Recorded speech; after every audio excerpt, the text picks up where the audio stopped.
Hello viewers, আসসালামু আলাইকুম। আজকে আমরা একটা যে প্রজেক্ট আর কি করতেছি, এর একটা ভিডিও দেওয়া হয়েছিল, সার বুনছিলাম ওই জমিতে আর কি। মালচিং পেপার আর কি আমরা বিছাইছি, বিছানোর পরে আজকে ছিদ্র করতেছি আর কি। ওইখানে আর কি চারা লাগাবো, এই জন্য এই যে পানি দেওয়া হচ্ছে এখানে। জানি না এইভাবে ক্ষেত করলে কেমন হবে। অনেকে ইউটিউবে দেখা যায় অনেক ভালো ক্ষেত হয়, অনেকে ভালো ফলন পায়। এখন আমরা দেখব আমরা কি পরিমাণ ফলন পাই। এখানে আজকে আর কি 10 কাঠা জমি আর কি টোটাল কমপ্লিট করলাম, এখানে আর কি চারা লাগাবো। তাই ওদের বলা ছিল যে একটা মালচিং পেপারে মানে 2টা হইলে প্রায় 1.5 বিঘার কাছাকাছি হয়ে যায়, কিন্তু আমাদের 10 কাঠা জমি হয় নাই। কিন্তু এখানে আমাদের কোথায় ভুল হয়েছে আমরা সঠিক বলতে পারতেছি না। 10 কাঠা জমি আমাদের একটা আর কি রোলে কমপ্লিট হয় নাই।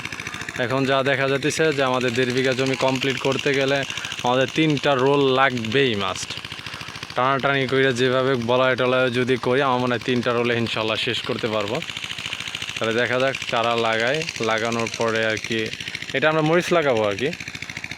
এটা মরিচ লাগাবো। এখন বাস্তব অভিজ্ঞতা একটা অনেকটা বড় একটা বিষয় থাকে। আর ইউটিউবে দেখে মনে হয় যে অনেক কিছু করা যায়, আমার মনে হয় না এতটা কিছু করা সম্ভব, এতটা করা। তারপর ট্রাই করব। গরম অনেক, পরিশ্রম করতে হয় অনেক। ও এটার পরে যে ক্ষেতটা দেখতেছেন ওটা 1 বিঘা জমি আর কি বেগুন লাগাইছি মালচিং পেপার ছাড়া, আর এটা মালচিং পেপার দিয়ে লাগাবো। এই জমিটা আগামী 2 দিনের ভিতরে কমপ্লিট করে লাগাই ফেলাবো বেগুন। তাহলে ভালো থাকবেন। আসসালামু আলাইকুম।